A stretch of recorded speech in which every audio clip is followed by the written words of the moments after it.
Hello and welcome back to another episode with me, SweetLeftFoot, in the Manchester United series, the beta series for Football Manager 2021. Now, in today's episode, we're going to go through our transfers in, our transfers out, and play our first league game against Burnley, where you will probably see a few of the new boys. Well, you will see a few of the new boys in that game. If you do enjoy the video, please do drop a like and subscribe to the channel as well. There's plenty more FM21 content coming out from me this year. Now, let's not waste any time. Let's get in and have a look at the first player that left Old Trafford. Sergio Romero, one of the 5 goalkeepers we had to start the save, has left. He's gone to Cruz Azul for, I think it was about £4 million we got for him. His contract was up at the end of next year as well, so he wasn't going to play. He was on a massive wage. We may as well have cashed in and got some money for him. It was literally pointless him being here, completely pointless. What was he, third, maybe fourth choice behind Henderson, De Gea and probably someone else. So yeah, he won't be missed. His time at Old Trafford has come to an end. The next man out was Marcos Rojo. Again, his contract was up next year, so I thought he's not going to play. May as well cash in on him now. And again, he was on a massive wage, so it's good to get some of this money off the wage bill at United. We got 12 million for him. He was valued around that anyway, so we pretty much got his value, basically. Rojo just not wanted. We went through our centre-backs last episode. Maguire, Lindelof, Bailly, Tuanzebe. He was quite a way down the pecking order. So, again, not worth keeping here. He would never have played. And I've listed some centre-backs there. There is another centre-back that's joined the club. I said I wanted a world-class centre-back, and I think I've got one. Here he is then, our super Slovak, Milan Skriniar. We said we wanted a world-class centre-back, and in my eyes, I mean, this signing takes our defence to the next level. Milan Skriniar signed for, how much did we pay? 44 million. It was 35 up front and 9 million over a few years for him. He comes in and he's probably going to be, well, he's going to be one of the first defenders on the team sheet, especially at centre-back, probably partnered by Maguire or Lindelof. And everyone else is just going to be, boss, can I play? Can I play? He is everything we need in a central defender. Heading 16, marking 17, tackling 16. His positioning's good, determination, aggression, anticipation, bravery, great physicals as well. A perfectionist, an elite centre-back.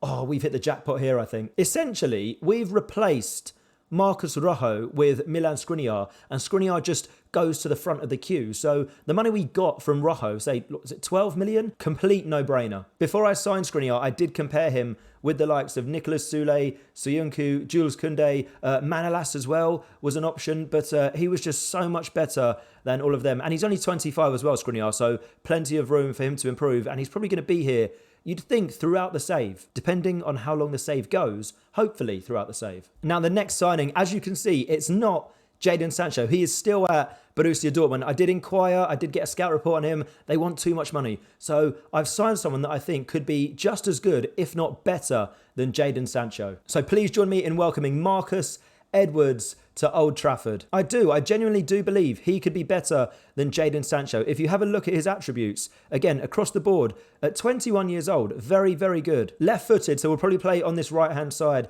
as an inverted winger or an inside forward. But again, the attributes he needs for both of these roles, I mean, he's very, very good at, generally very, very good at. Not too many below 13, just the one, I think, just long shots, which are 10. He can improve on that. And as an inverted winger, again, apart from his crossing, which is 12, everything else, really, really good. 21 years old, English, so he fits the signing of the club culture. We signed him for just under 15 million from Guimarães in Portugal. Of course, he went there from Spurs. He only spent a year there. They've made good profit on him. But yes, Marcus Edwards, he's on, I think, a 5-year contract. When it's there? In 2025, a 5-year contract, 70 grand a week. Overall, for the price we've paid and the money he's on, I don't think it's that bad, and I think he can generally contribute to us this season, and he can get so much better than this. Proven by the potential ability, 4.5 star there. Again, there were plenty of options at right wing. Someone mentioned Adama Traore, Kingsley Coman, but I thought Marcus Edwards, let's take a chance on him. I've heard rumours of how good he can be, and this is his time. This is his time to show Spurs why they made a mistake letting him go. I've got high hopes and high expectations for Marcus Edwards in this series. I feel like I need to prove myself. Let's compare Marcus Edwards with Jadon Sancho. As you can see from the graph, very, very similar. If we look at their attributes page, there's not much splism, is there really? Not much at all. The odd attribute here and there that Jadon Sancho is marginally better at, but across the board, Marcus Edwards, it's not a downgrade, is it? They're very, very similar. Cheaper as well, a cheaper contract, a cheaper transfer fee. And after the transfer of Skriniar, it's not like we had loads of money to get in someone like Jadon Sancho or Kingsley Coman or Adama Traore, whose the asking prices for those three were much higher than Marcus Edwards. The third man I brought in is a young Italian central midfielder, Nicolo Rovella. There are a few clubs who wanted his signature, but we have beaten them to it. He's a Man United player. He's already loaned out because I want him to get that first team experience, and then in a few years, maybe we'll see him break into the first team. But 3 signings. I mean, we've got a little bit of money left. How much money do we have left? 18 million. So if we do need to get someone else in, the funds are there so we can. At the moment, though, I'm quite happy with the balance of the squad. I think we should go with what we've got until January and then reassess from there. I also did try and sell Jesse Lingard, but nobody even wants to pay his value. So his contract's up next year. I'm thinking maybe just keep him round and try and use him here and there. Cup games, or if we've got a few injuries, he might come in handy. So there we go then. They are our transfers in, our transfers out. And this is the squad we've got going forward this season. Comment section, let me know, where do you think we are going to finish this season? Give me your prediction where you think we are going to finish in the Premier League. If anyone gets it right, you get a prize. You get a prize. Haven't decided on the prize, but you'll get a prize. And if you want to be really smug, predict Champions League, how far are we going to get? FA Cup, League Cup, let me know. Right, without any further ado, let's get into our first league game of the season. It is today, Burnley at home. I think anything less than a victory will be considered a letdown. A letdown, is that the right word? A failure? Anything other than a win will not be acceptable, is what I'm trying to say. Of course, with this being the first match of the save and the first match on the new game, a few of you might not have seen the new pages that lead you into matches, so we'll run through them quite quickly. So before you select your team, you come into this page here, which is the tactical meeting. It's literally just that. It gives you some tactical advice, like increased defend duties, what subs to potentially make, how we should set up defensively. Depending on who you play, there will be more or less information here, but it's nice to just sort of get a second opinion before you go into your team selection. Over here as well, you can make these changes for all matches or just for the next match. So if you are playing, say, Man City away, you might approach it slightly differently than if you were playing Burnley at home, for example. And this is the team we are going with for Burnley at home. Martial misses out as he's injured. Igalo, unregistered. No surprise. Sorry. Twanzebe and Phil Jones also miss out through injury. However, they were unlikely to be involved anyway. So, the starting lineup. Henderson in goal. A back four of Wan-Bissaka, Harry Maguire, Skriniar, the new boy, and Alex Telles. A midfield two of Scott McTominay and Paul Pogba. Mason Greenwood on the right, Marcus Rashford on the left, Bruno Fernandes in behind, Edinson Cavani leading the line at Old Trafford. Okay, the first page you'll see once you've submitted your team is a briefing. It just gives you any positives or negatives in terms of tactics. For example, if team instructions suit certain players, if individual instructions suit certain players, or if they don't suit certain players. For example, Cavani is concerned because the team instruction pass into space doesn't suit his passing. Annoyingly, he's the only one with a negative. So when you're finished in the briefing, you come up here, you click go to match, and it will take you to a lovely new team sheet, which is right there. I mean, that is a lovely little feature, a lovely little addition for the new game. It just looks really nice, doesn't it? It's really, really nice to look at. Of course, we're in our changing room, all the kits around here. You get a bit of a press officer social roundup here, the team sheet, and some staff reaction if you want to put any opposition instructions to the opposing team. From the team sheet, you go into the dressing room, and here is where you make your team talk. And of course, you can gesture as well with your team talk as you can in press conferences and team meetings. I think first game of the season, Old Trafford, new manager, we got to pump the fists. We've got to pump the fists. We're the favourites here. Go out and give the fans a performance to cheer for.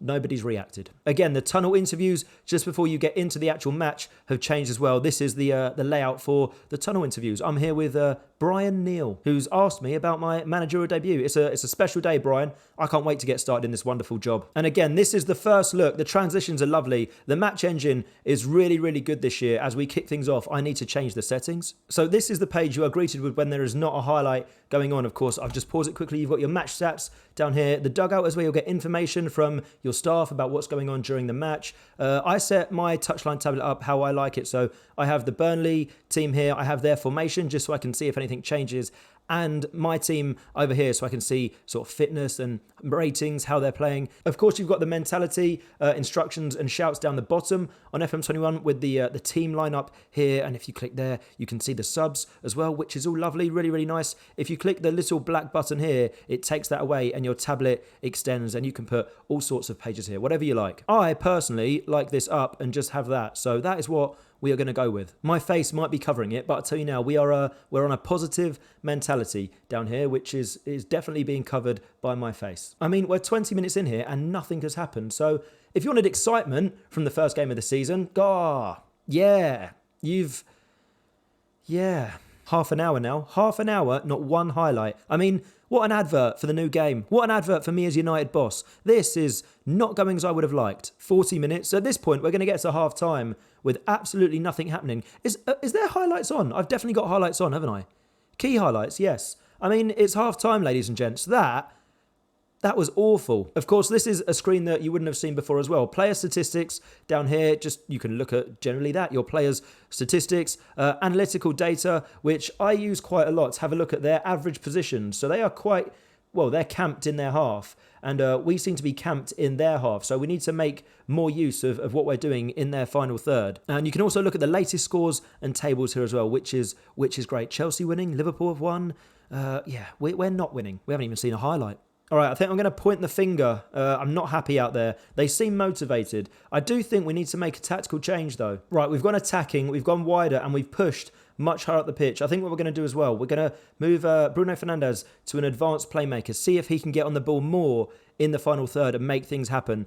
Central attacking mids, much changed on this FM. I do think, despite what we're seeing here, they are utilised much more and much more influential throughout a game and throughout the season. Saying that, Burnley are playing with two defensive mids, which is probably why Bruno Fernandes hasn't had the ball much. It's taken nearly an hour, but we have our first highlight of the game. Bruno Fernandes has the ball back for Pogba. Can we get a breakthrough? Pogba charging in, finds Cavani, a good 1-2. Pogba, the ball flew for Greenwood. It's a good block from the defender. We are still there. Wan-Bissaka, can he find someone? Pogba, again, working the ball down the right, working the ball nicely. Wan-Bissaka looks back for, well, a midfielder. Pogba, Fernandes, back for McTominay, keeping the ball nicely. If there's a ball through somewhere, I mean, Burnley defending well. As you can see there, it's very hard to break them down. Wan-Bissaka recovers possession. McTominay now in for Pogba. Bruno Fernandes. Again, patient build-up. That's a fantastic ball for Alex Telles, one of the new boys. He was signed before I got here. He skipped past the challenge. The ball in. Cavani shot his block. Fernandes, it must be. It's a great save from Pope. Cavani gets the rebound. I mean, he's dribbling out of the box. Where are you going, son? At least we've seen a highlight. There's only about 20 minutes left. I am going to make some more subs here because, well, a sub, because this is not going as I would have liked. Okay, we've gone wider. We've pushed our wing-backs into complete wing-backs on attack. Donny van der Beek coming on for Scott McTominay. He's going to play as the deep-line playmaker on support, and Pogba is going to go to a box-to-box midfielder. We're also going to bring on Marcus Edwards for his debut to replace Mason Greenwood, who has been awful. A 6.3. It's not been good. We're going to swap Cavani to a poacher as well. I don't really want him moving too much now. Just stay in the middle of the goal and any scraps, any opportunity, bang, put it away. Back of the net, please, Edinson. There's a highlight. Wan-Bissaka with the throw down on this right-hand side. Edwards immediately involved, but the ball is cleared. As far as Van der Beek, Pogba looks out left for Alex Telles. Look at the room he's got. Alex Telles, can he whip a ball in? He finds Van der Beek on the edge. There's time. There's the shot. There's the goal. Donny van der Beek. I mean, he's been on the field about 2 minutes. We should have just started him. I mean, what a finish as well. Donny van der Beek gives us the lead. Alex Telles did the hard work down the left-hand side. He skipped past his man. Well, he didn't skip past his man. He just lobbed the ball over him. And Van der Beek, a little bit of room on the edge of the box. And he fires in a shot that beats the Burnley keeper. And we take a 1-0 lead. Going to drop back to positive because I don't particularly want to lose this lead. And I'm also going to praise the guys. I know it's only 1-0, but, you know, Burnley, they've come here to defend. They've only had one shot. So we know what they're here for, a point. Jesse Lingard is going to come on for Cavani as Burnley, well, I thought they were going to have a highlight, but it's still our ball in the Burnley half. Bruno Fernandes finds Pogba. Pogba out for Rashford on the left-hand side. He's beaten his man. Rashford in the box. Cavani's there. He's just about to come off, and that is why. 89th minute, if we can get a second goal, surely the points will be ours. Wan-Bissaka coming forward down the right. It's a good block by Taylor, and another good block from Taylor. Edwards gets the ball, can't find Bruno Fernandes, and if Burnley equalise with about 2 shots, are we going to defend this? I mean, Robbie Brady, it's a great save from Henderson. I'd have no clue. I know where the right wing-back was. I've got him on complete wing-back attack, which is probably why he wasn't there to defend. I need to change that. Tellez and Wan-Bissaka on defensive duties. So is our goal scorer Van der Beek. And it seems to have worked. It's not the most exciting game in the world, but it's 3 points. It's a win. I think we deserved it as well. I think we definitely deserved it. 14 shots, 6 on target compared to Burnley's 3 shots, 3 on target. I mean, we've kind of got away with one there. I think against better teams, we are going to have to play better. But it's the first game. It's 3 points.